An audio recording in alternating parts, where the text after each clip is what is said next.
नमस्कार मित्रांनो, स्वागत आहे तुमचं आजच्या या नवीन व्हिडिओमध्ये. मित्रांनो, या मराठी माहिती यूट्यूब चॅनलवरती आपण नवनवीन आयुर्वेदिक वनस्पतीबद्दल जाणून घेत असतो. याच अनुषंगाने आजच्या या नवीन व्हिडिओमध्ये आपण एक विशिष्ट वनस्पतीबद्दल जाणून घेणार आहोत आणि ही वनस्पती म्हणजे हिचं नाव आहे आघाडा. मराठी भाषेमध्ये या वनस्पतीला आघाडा या नावाने ओळखलं जातं. हिंदीमध्ये ह्याला अपमार्ग वनस्पती देखील म्हणतात. मित्रांनो, कुठल्या कुठल्या राज्यांमध्ये या वनस्पतीला चिरचिटा, लटजिरा, चिरचिरा किंवा चिचडा असे देखील म्हणतात. इंग्लिशमध्ये या वनस्पतीचं नाव आहे वॉशरमेन्स प्लांट. तर चला मित्रांनो, या वनस्पतीबद्दल आपण संपूर्ण माहिती जाणून घेणार आहोत. त्याआधी मित्रांनो, तुम्हाला आम्ही इथं एक गोष्ट सांगू इच्छितो. ही वनस्पती म्हणजे एक चमत्कारिक औषध आहे. या वनस्पतीला आयुर्वेदिक शास्त्रामध्ये खूप मोलाचं स्थान प्राप्त आहे. मित्रांनो, भरपूर असे रोग आहेत, भरपूर असे आजार आहेत, जे आजार आपल्याला आधुनिक औषधी पद्धतीने देखील बरे करू शकत नाही. असे आजार, असे रोग ह्या वनस्पतीच्या मुळापासून, पालापासून आपण बरे करू शकतो आणि तेही काही साईड इफेक्ट नसता. मित्रांनो, आपण जेव्हा आधुनिक औषधी वापरतो, ॲलोपॅथीच्या गोळ्या औषधी घेतो, आपल्याला काही साईड इफेक्ट दिसून येतात. परंतु आयुर्वेदाचं एक असं वैशिष्ट्य आहे, आयुर्वेदाच्या वनस्पती किंवा आयुर्वेद पद्धतीचा वापर केल्यानंतर आपल्याला कोणताही साईड इफेक्ट होत नाही. तर चला जाणून घेऊयात पूर्ण माहिती. त्याआधी जर तुम्ही आमच्या चॅनलवरती नवीन असाल तर आमच्या चॅनलला आणि आमच्या फेसबुक पेजला फॉलो आणि लाईक नक्की करा. मित्रांनो, आघाडा ही वनस्पती सरळ आणि ताठ वाढते. उंची साधारण 50 सेंटीमीटर असते. याला खेड्यागावामध्ये आघाडा वनस्पतीची भाजीसुद्धा केली जाते.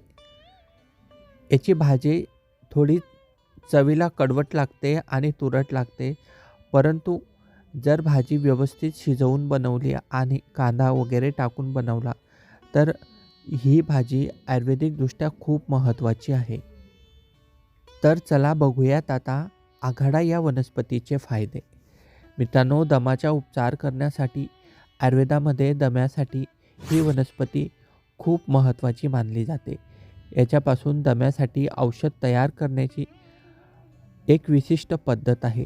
जर कोणाला दम्याचा आजार असेल आणि दम्याचा आजार खूप जुना असेल, खूप औषधी घेऊन देखील तुमचा आजार बरा होत नसेल, तर तुम्हाला पुढील प्रकारे पद्धत वापरायची आहे. तर याच्यासाठी अमावास्येच्या रात्री ह्या आघाड्या वनस्पतीची पाने तोडावी.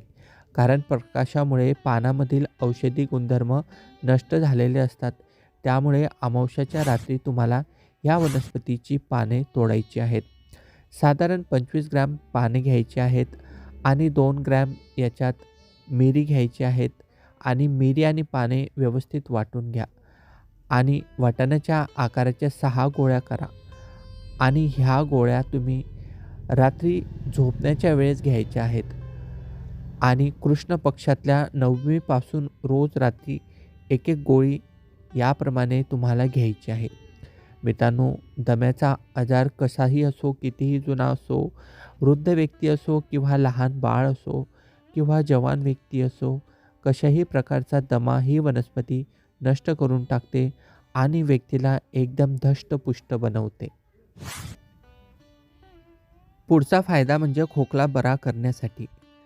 मित्रांनो, जर खूप जुना खोकला असेल आणि कोरडा खोकला असेल किंवा ओला खोकला असेल, सर्दी असेल, तर याच्यासाठी तुम्हाला आघाडा या वनस्पतीचं भस्म वापरायचं आहे. तर भस्म कसं तयार करायचं?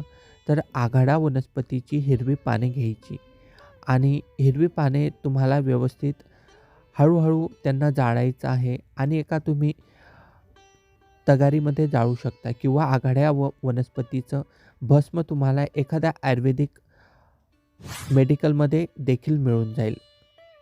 मित्रांनो, हे भस्म तुम्ही कसं घ्यायचं आहे? तर थोडं भस्म घ्या, जवळजवळ अर्धा चमचा आणि 1 चमचा मध घ्या. मध आणि भस्म व्यवस्थित एकमेकांमध्ये विरघळवून घ्या आणि मग तुम्हाला याचं सेवन सकाळी करायचं आहे आणि दुपारी 1 वेळा करायचं आहे. मित्रांनो, आघाड्या या वनस्पतीचं भस्म जर तुम्ही मधातून घेतलं तर तुमचा खोकला बरा होतो, तुमचे टॉन्सिल देखील कमी होतात. भरपूर लोकांना टॉन्सिलचा त्रास असतो, तर ज्या लोकांना टॉन्सिलच्या समस्या असतील त्या लोकांनी आघाड्या या वनस्पतीचे भस्म मधातून घ्यायला हवे. मित्रांनो, तुम्हाला भरोसा नसेल तरी एकदा प्रयोग करून बघा आणि तेव्हा पहा. आणि हे विनामूल्य आहे, याच्यासाठी तुम्हाला खूप जास्त काही पैसे खर्च करायचे नाही आहे. आघाडा वनस्पती तुम्हाला तर कुठेही शेतामध्ये, रोडाच्या किनारी कुठेही मिळून जाईल आणि तुम्हाला मधच बाजारातून आणावं लागेल आणि जर तुमच्या घरात मध असेल तर अतिशय उत्तम. आता जाणून घेऊयात आघाडा या वनस्पतीचा पुढचा फायदा. मित्रांनो, नेत्र रोगासाठी म्हणजे डोळ्यांसाठी आघाडा ही वनस्पती खूप महत्त्वाची मानली जाते. जर डोळ्यांमध्ये काचबिंदू झाला असेल, डोळ्यामध्ये काळी टिपकी पडली असेल, डोळे लाल पडत असतील किंवा तुमची नजर ही अंधुक झाली असेल, तर अशा कितीतरी डोळ्यांच्या आजारावरती ही वनस्पती फायदेशीर आहे. याच्यासाठी तुम्हाला आघाडा या वनस्पतीच्या मुळाचा रस बनवायचा आहे आणि या मुळाचा रस तुम्हाला डोळ्यामध्ये 1 थेंब टाकायचा आहे झोपण्याच्या वेळेस. असं तुम्हाला हप्त्यातून 3दा करायचं आहे आणि हा उपाय तुम्हाला महिनाभर करायचा आहे. महिनाभर हा उपाय करून बघा आणि तुमच्या डोळ्यांमध्ये किती फरक जाणवतो आम्हाला कॉमेंटमध्ये नक्की सांगा. मित्रांनो, या वनस्पतीद्वारे आपण डोळ्यांचे सर्व प्रकारचे रोग नाहीसे करू शकतो. काही लोकांना अन्नपचनाचे त्रास असतात, पित्त वाढते, काहीही अन्न खाल्ले तरी त्यांना मळमळ होते किंवा त्यांच्या छातीमध्ये जळजळ होते.